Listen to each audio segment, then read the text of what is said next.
Welcome to the Get Fit Guys, quick and dirty tips to get moving and shape up. My name is Brock Armstrong, and I'm the Get Fit Guy.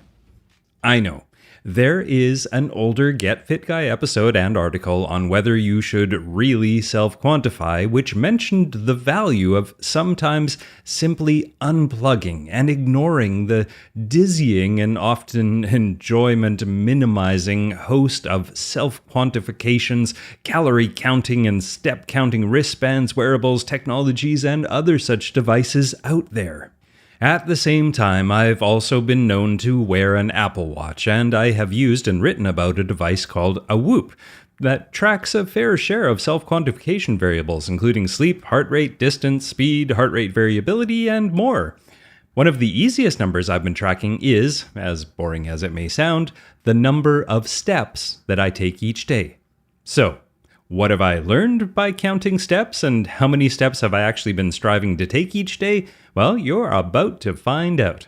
But let's start with a quick history lesson first. As I mentioned in my article about whether 10,000 really is a magical number of steps, while manufacturers of fitness trackers such as Fitbit and Garmin might very well be responsible for the current 10,000 step fixation, the hype actually started in Japan back in 1965. That's when a pedometer invented by Dr. Yoshiro Hatano, who worked for a company called Yamesa, named his new device Manpo-K, which translates to 10,000 step meter in English. Now, before I throw poor Dr. Hatano under the bus, let me say this.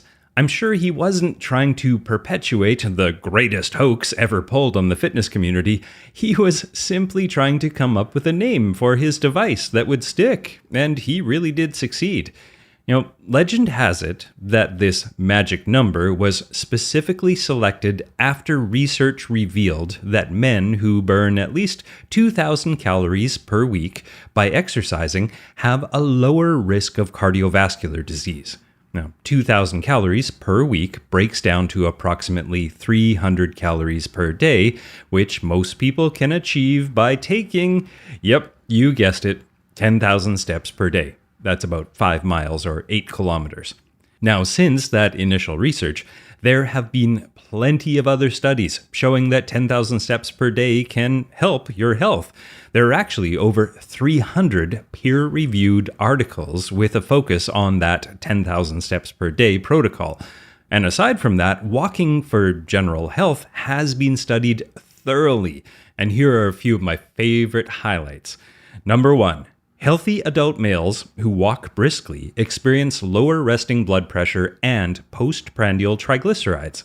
Number 2, kids who walk to school are fitter overall than their peers who do not. Number 3, walking improves longevity in women over 70. Number 4, older healthy adults who walk briskly live longer than those who don't. Number 5, regular walking improves working memory in older adults. And number 6, walking programs improve cognitive ability in Alzheimer's patients. Now you might be saying or thinking, Brock, if you wanted to get more steps in your day, why not just run instead? Well, walking has the added benefit of having a lower risk of injury than higher impact activities like running. Plus, you can walk all year long in all kinds of conditions and weather. And trust me, I live in the Great White North. I know. So, how many steps per day did I take? Well, because I use a standing workstation, I constantly partake in what I like to call movement snacks throughout the day, and I usually dedicate at least 30 minutes per day, usually more, to exercise specifically, and I've personally found that 10,000 steps per day is actually a little too easy for me, not to brag or anything, but I am quite a good and avid walker. I've even taken an online walking class to get better at it, so yeah. At the same time, I really have to work quite hard and be moving nearly the entire day at a veritable trot to reach 20,000 steps per day. I mean, that's over 10 miles or 16 kilometers. So, through a combination of pure self-experimentation and natural daily movement patterns, I've discovered that about 15,000 steps per day seems to be a sweet spot for me. And along the way, I've learned 4 valuable lessons. Okay, here we go with the 4 lessons that I've learned from walking 15,000 steps per day. Number 1, walking counts as meditation. Meditation and breathwork are currently trendy fitness crazes that I enjoy, but I often find that I simply don't have time or the desire to make time to squeeze in 20 to 30 minutes of silent meditation. However, I can turn walking into a form of moving meditation by taking a 20 to 30 minute walk each day in which I engage in box breathing. And it's simple, it's relaxing, and it gives me a feeling just like all those other forms of sedentary or sitting meditations that I've done. Now, here's how it works. Number 1, breathe in for 4 steps. Number 2, hold your inhaled breath lightly for the next 4 steps. Then number 3, breathe out slowly for the next 4 steps. Then finally, hold your exhaled breath lightly for the next 4 steps. And that's it. As you can imagine, you can simply visualize breathing up the side of a box, across the top of that box, down the other side of the box, and across the bottom of the box. Hence, box breathing. Now, the second thing I learned from walking 15,000 steps per day is that every little movement counts. As I discussed in a podcast episode about the easiest way to get fit, general movement throughout the day adds up and can be quite significant. On a normal day, when I'm at home in my home office, where I'm following all of the grease the groove rules, such as 50 jumping jacks for every hour that I sit, or doing 5 pull-ups every time I pass the pull-up bar that I have in my doorway, or use a dynamic work environment, or pacing when I chat on the phone, or doing 20 air squats every time I use the bathroom, and so on, I have found that I can far more easily achieve that 15,000 steps per day with these little moves thrown in every day. And the third thing I learned from taking 15,000 steps per day is that it's better barefoot. Now, this may seem like a counterintuitive one, but I have found that when I'm on my feet all day, standing, walking, moving, pacing, and squatting, etc., and also doing moving meditation walks, I tend to get a sore and tight feeling in my feet. I also get quite a bit of blood pooling in my feet, my calves, and my lower extremities. Now, because of this, I find that my feet fare a lot better when I'm not wearing restrictive or controlling shoes.